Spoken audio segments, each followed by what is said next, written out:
lot of people have been making videos recently about Battlefield Bad Company 2.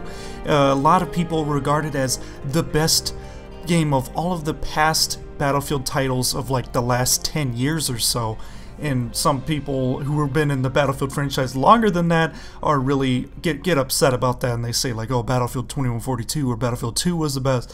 But to me, it was actually Battlefield Bad Company 2. This was the game that converted me to the Battlefield franchise from Call of Duty. I played up until Modern Warfare 2, and then whenever Black Ops came out, it just seemed too fast-paced to me, and it was just changing too much from the original core Call of Duty style that was a lot slower paced and a lot more grounded, that I enjoyed much more. And the Battlefield franchise seemed to deliver that a lot better than the newer COD games did.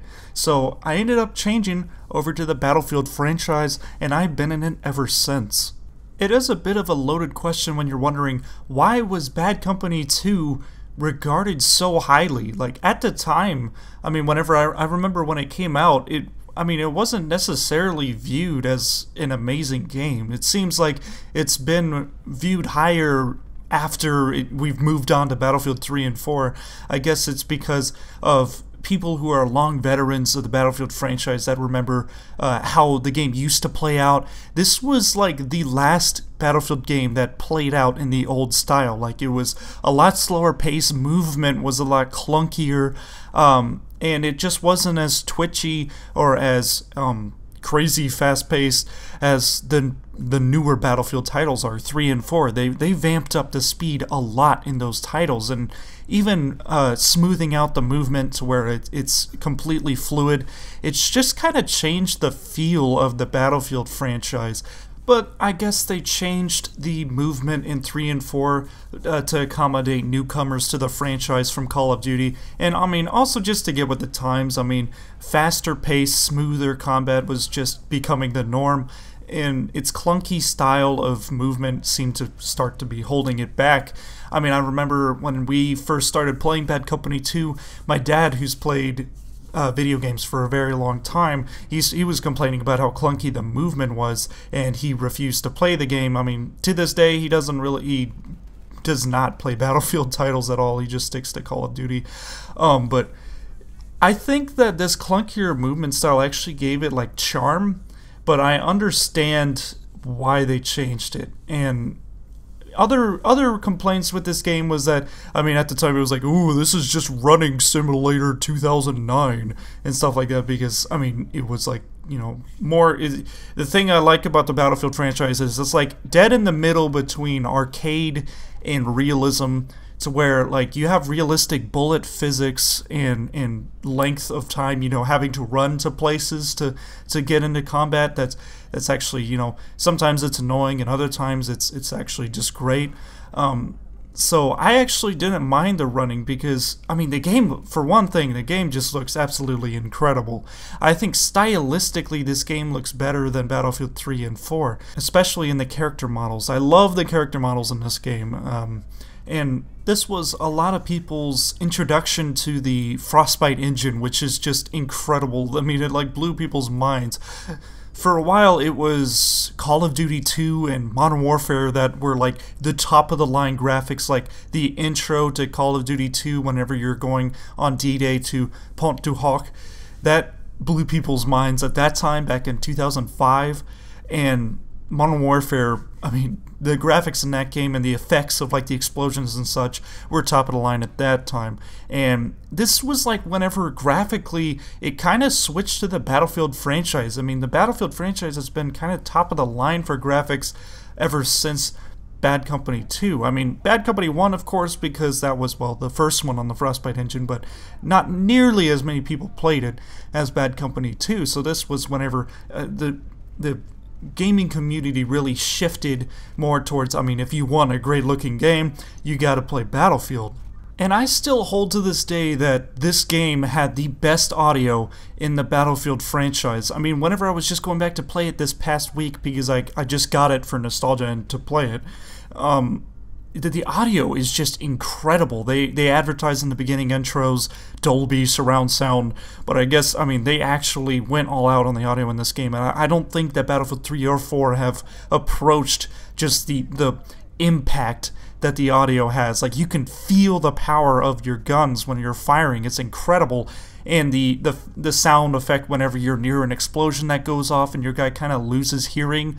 It's just so incredible what they did with the audio in this game, and I think that's what added to the immersion and added to people's just absolute love of this particular game. This game does have quite a bit longer time to kill than Battlefield 3 or 4, especially 3, and definitely especially Hardline.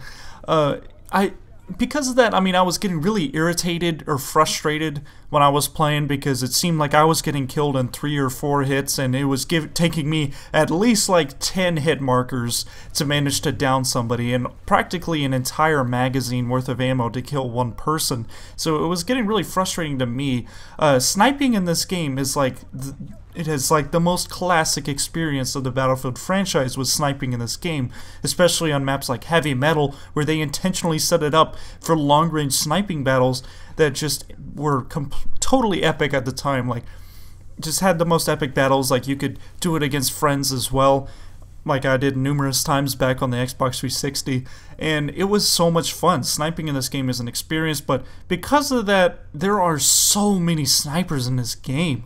Apart from that, I noticed that there were so many medics because of how long the time to kill is. If you have an LMG with, 100, 150 rounds, you could probably win practically every single firefight, not to mention the fact that LMGs do more damage.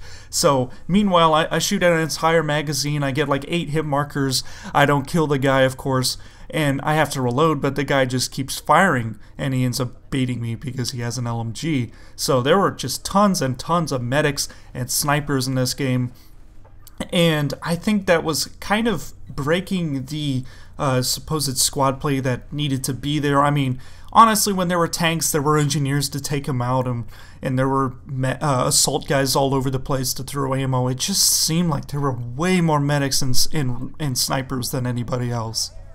And this was like the game for the Rush game mode. Rush was introduced in the first Bad Company game, and this is where it was like at its peak, and everyone always looks back fondly on Bad Company 2's Rush, but honestly, like, there's a lot of problems with Rush in this game. Even though they made maps specifically for the game mode, the fact that you can blow up the MCOMs by shooting them is just, like, it completely ruined the flow of the game, because my very first game of Rush, whenever I got this game last week, was on Erica Harbor, and on the first set of MCOMs, the enemy tanks just sat back all the way in their spawn, and they were just long-ranging the MCOMs, and of course eventually they did end up blowing it up, which is just like stupid. I mean, of course that's why they got rid of that feature in future Battlefield titles, but that was just such a bad idea.